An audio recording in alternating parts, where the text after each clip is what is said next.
Isang magandang araw ng bakbakan mga kaibigan. Welcome sa Boxer Shorts. Ako po si Atty. Ed Tolentino, kasama ninyo sa usapang boxing. Dito sa Boxer Shorts, we do not monetize. Handog ko sa inyo, diretsong opinyon, hango sa ating passion. At ngayon mga kaibigan, sa totoo lamang, napakaraming balita sa larangan ng pro boxing sa nakaraang linggo. Nandyan yung rigodo ng balita, kung matutuloy ba o hindi ang bakbakang Canelo Alvarez at Terence Crawford. May mga nasunog kasi nagmamadaling maka-scoop instead of waiting for the formal confirmation. In any event, tsaka na natin pag-usapan ang Canelo Alvarez versus Terence Crawford fight. Ang ating pag-uusapan ngayon ay ang request ninyo, mga gilo kong fellow boxing fans. Ang hiling nyo, Atty, pwede bang i-analyze mo, i-breakdown mo para sa amin itong naging hiling ni General Casimero kay Manny Pacquiao. Hiniling ni General Casimero, nagawa ni Manny Pacquiao ng paraan para magkalaban itong si Casimero at si undisputed junior featherweight champion Naoya the Monster Inoue ng Japan. Ating i-analyze, ano ba ang rason na ibinigay ni Casimero kay Manny Pacquiao? At kung sakaling siya'y mapagbigyan, siya'y i-welcome muli ni Manny Pacquiao, pwede pa bang isingit si Casimero sa napakabising schedule ni Naoya Inoue? Lahat ng yan ating i-analyze, pag-uusapan sa episode ngayon ng Boxer Shorts. At ngayon mga kaibigan, ating i-analyze itong naging paghingi ng tulong ni General Casimero kay Manny Pacquiao. Hiling ni Casimero, gawan ni Pacquiao ng paraan na makalaban niya si Naoya Inoue, ang undisputed junior featherweight champion. Ang rason ni Casimero, well, kamakailan sinabi ni promoter Bob Arum ng Top Rank Promotions na mas legendary daw ang karera ni Naoya Inoue kumpara dito kay Manny Pacquiao. So ang tinutumbok ni Casimero ay ito. Parang sinasabi niya kay Manny Pacquiao, gawa mo ng paraan na makalaban ko si Inoue para pag tinalo ko si Inoue, patutunayan ko na mali ang naging assessment ni Bob Arum sa pagsabing mas legendary ang karera ni Inoue kumpara sa ating pambansang kamao. So itong rason ni General Casimero, it involves Manny Pacquiao.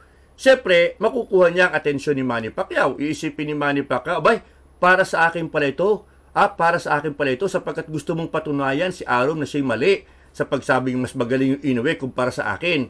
So, makukuha niya ang atensyon ni Manny Pacquiao with that kind of explanation. Pero mga kaibigan, narito ang ating napakasimpleng analisiya.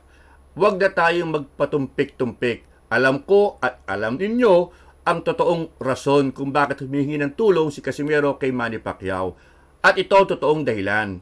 Sapagkat mula nang siya'y nag-bolt out kay Pacquiao sa MP Promotions, kay Sin Gibbons, ay sumadsad ang kanyang karera.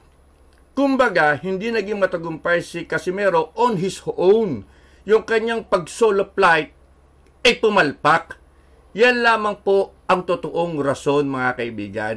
Kalimutan nyo na yung anggulo na si Bob Arum, sinabing mas maganda ang karera ni Inoue kumpara kay Pacquiao. Wala yun. Kumbaga, yung rason na yun para lamang makuha ang atensyon ni Manny Pacquiao. Pero ito ang totoong rason. And I think even Manny Pacquiao knows it. Hindi kinaya ni Casimero na mag-solo flight.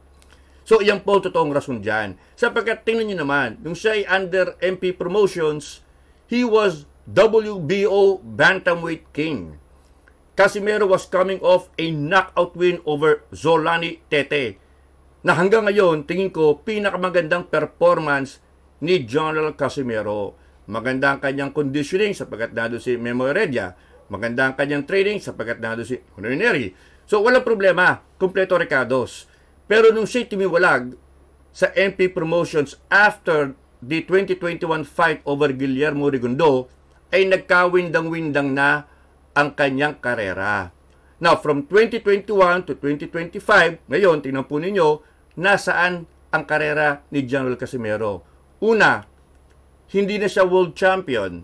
Pangalawa, he is facing a ban, serving a ban from the Japan Boxing Commission ni hindi siya pwedeng lumaban sa Japan sapagkat siya banned because of his weight issues. Ang kanyang ranking, bagsak. He is not in a position to fight for the world title because he's what? Rank around number 7. So nakita po ninyo, walang direksyong patutunguhan ng karera ni Casimero. Bagsak na bagsak ngayon mga kaibigan. Samantalang noon, ang ganda ng kanyang pwesto. Alam nyo ba yung WBO Bantamweight title, he never even got to defend it.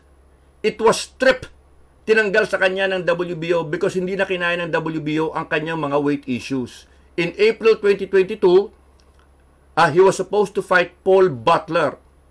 Pero because na-booking na si Nexosona to get his weight in check, bagay na bawal sa London, hindi sinanction yung laban. At ang WBO napika na. So, in May 2022, tinanggalan ng corona si Jonwell Casimero, the WBO Bantamweight Championship. Yung corona nakuha ni Paul Butler. At si Paul Butler in December 2022 ended up fighting Naoya Inoue for the undisputed Bantamweight Championship. Dapat si Casimero yun. Because malakas ang aking paniwala na kayang-kaya niyang talunin yung Paul Butler if only okay yung kanyang timbang. So dapat yung December 2022 fight, dapat yung Casimero versus Inoue, not Butler versus Inoue. Nakuha na sana ni Casimero yung kanyang wish. Pero because of weight issues, walang nangyari, mga kaibigan. At eto nga, sinasabi ko, yung estado niya ngayon, walang direksyon. Walang direksyon. Hindi mo alam, ano mangyayari sa kanyang karera? Hindi ka world champion, wala na yung world title sa iyo. Meron kang weight issues. You are serving a ban. Bagsak ang iyong rankings. So, wala ka talagang option. You cannot make it on your own. Tingnan po ninyo from 2021 to 2024, si Mark Magsayo, naging world champion. At ngayon, in a position to become a world champion again. Si Pedro Taduran, Melvin Jerusalem, mga dating world champions, nakabalik sa kanilang mga corona at champion na muli. Si Carl James Martin, one of our best prospects, is even ranked higher than Jonwell Casimero sa ratings ng WBO Junior Featherweight Division. In fact, kapag binakante ni Inoue ang corona, Carl James Martin will fight for the WBO title, not Casimero, sapagkat mas mataas ang kanyang ranking kumpara kay Jonwell.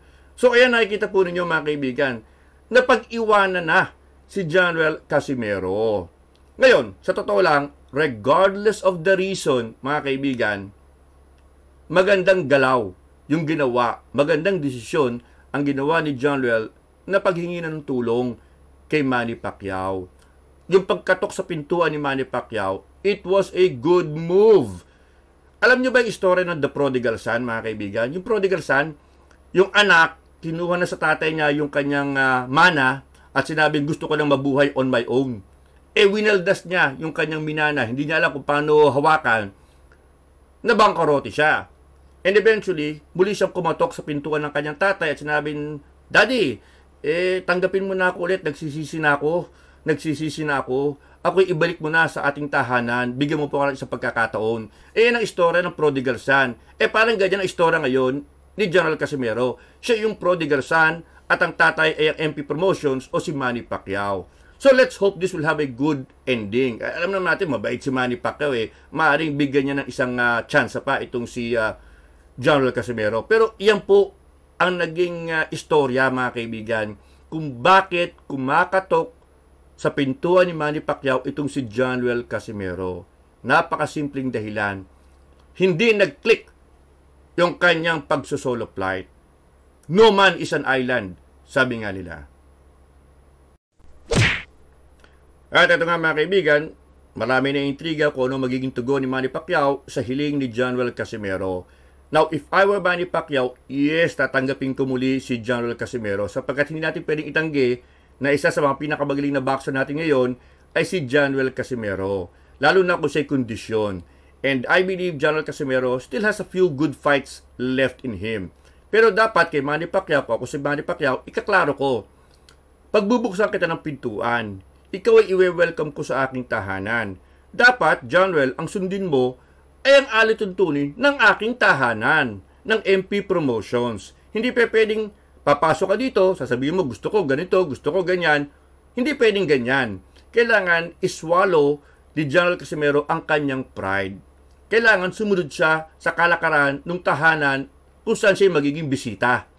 So, ganyan dapat ang maging sitwasyon dito. You follow the Pacquiao rules. It's the Pacquiao rules on the highway. Ganoon lang po kasimple yan. Ngayon, kung sakali magkaayos, pwede pa bang ilaban si Casimero dito kay Naoya Inoue?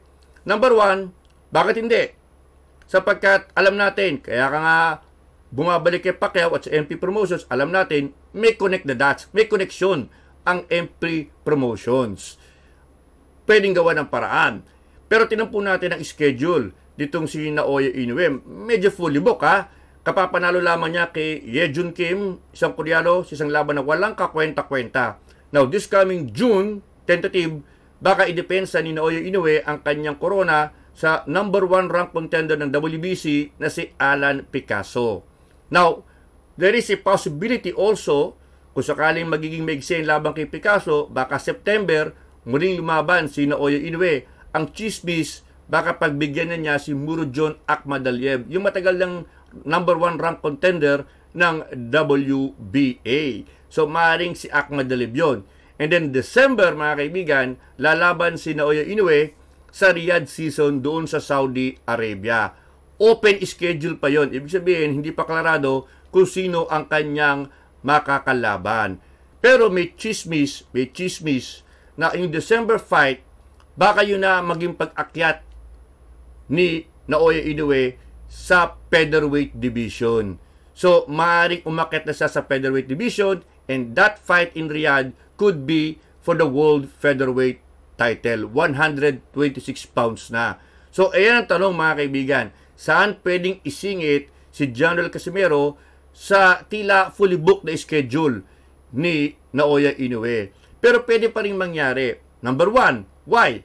Sapagkat hindi naman ino-honor ni Naoya Inoue yung requirement na idepensa ang kanyang undisputed title sa mga number 1 rank contender. Hindi naman niya ino-honor. Galit na nga si Murodjon Akhmadaliev eh. So, maaring doon pwedeng isingit si General Casimero kung itutuloy ni Inoue yung kanyang style na umiiwas sa mga number 1 rank contender. Although ito, yung WBC, mandated talaga siya.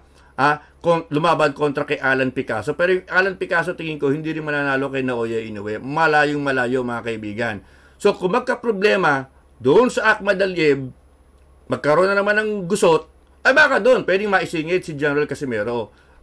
Kailangan lang ipatunayan niya na he's already in good shape, and of course, MP Promotions must work its magic. Ganun lang po kasimple yan. But it can happen, yes, pwede pa rin po mangyari. Although right now, yung window of opportunity, medyo lumiliit sapagkat paakit na po ng timbang itong si Naoya Inoue. Papunta na po siya sa featherweight o 126 pound division. But let's see if there's anything that the MP Promotions is good, it's working magic. Magagawa nila ng paraan, mga kaibigan. So, yan po, mga kaibigan, ang ating analisiya. Itong naging request ni General Casimero kay Manny Pacquiao na siya tulungan na makaharap si Naoya Inoue. Let's hope things will turn out for the better. Things will turn out for the better. Because sayang naman si General Casimero kung mawawalang saysay ang kanyang karera at this point in his career na tingin ko meron pa siyang good fights left in him. Yan po ang Boxer Short for today. Muli, ako po si Atty. Ed Tolentino, nagpapasalamat sa inyong patuloy na pagsubaybay dito sa ating munting YouTube channel. Maraming salamat po at muli, aking pinapaalala, walang personalan, buntalan lang.